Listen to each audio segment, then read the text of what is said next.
Dear students, welcome to Abbas Mathematics, 10th standard, Tamil medium, 5th chapter, 2 marks. இதில் உள்ள some பூராவே பார்த்தா போதும். உங்களுக்கு வரக்கூடிய மந்த்லி டெஸ்ட்டும் சரி, அதே மாதிரி குவார்ட்டர்லும் சரி, இதில் உள்ள சம் பூரா மட்டும் நீங்கள் அப்படியே பார்த்துக்க கண்டிப்பாக வரும். எக்ஸ் அச்சுடன் பாருங்கள், எக்ஸ் அச்சுடன் மிகை திசையில் சாய்வு கோணத்தை கொண்ட கோட்டின் சாய்வை காண்க. தீட்டா கொடுத்துருக்காங்க. தீட்டா வந்து 90 டிகிரி கொடுத்துருக்கு. அப்போ சாய்வுக்கு ஃபார்முலா தீட்டா கொடுத்துருந்தா சாய்வு டேன் தீட்டா ஈக்குவல் டு அந்த ஃபார்முலா. தீட்டாவுக்கா 90 அப்ளை பண்ணிட்டோம். 90 இன்ஃபினிட்டி, வரையறுக்கப்படாதது, நாட் டிஃபைன்டு, வரையறுக்கப்படாதது.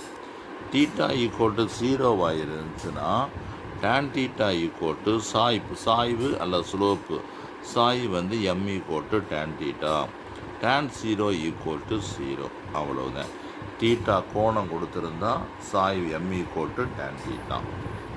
அடுத்து 5.2 ரெண்டாவது கணக்கு. பின்வரும் சாய்வுகளை கொண்ட நேர்கோடுகளில் சாய்வு கோணம் காண்க. முதல் கணக்கு வந்து சாய்வு கோணம் கொடுத்துட்டு கண்டுபிடிக்க சொன்னாங்க. இப்போ சாய்வு கோணத்தை கண்டுபிடிக்க சொல்லியிருக்காங்க. சாய்வு எம் ஈக்குவல் டு 0. அப்போ டேன் தீட்டா ஈக்குவல் டு 0. அப்போ என்ன வரும்னா 0 டிகிரி, டேன் 0க்கு தான் 0ன்னு கிடைக்கும். அப்போ தீட்டா ஈக்குவல் டு 0 டிகிரி புரிஞ்சிருச்சு.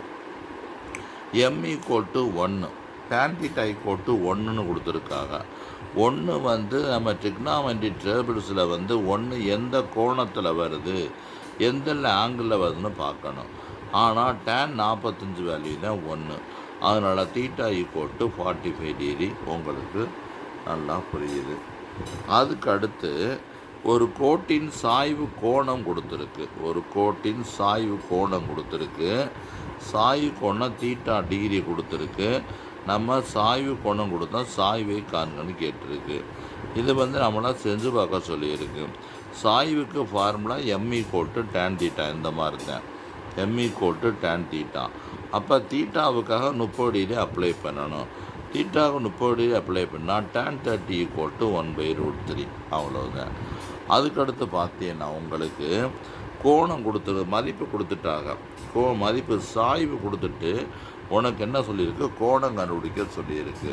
சாய்வு வந்து கொடுத்துருக்க பார்த்தீங்கன்னா உங்களுக்கு √3 கொடுத்துருக்கு. அப்போ தீட்டா ஈக்குவல் டு √3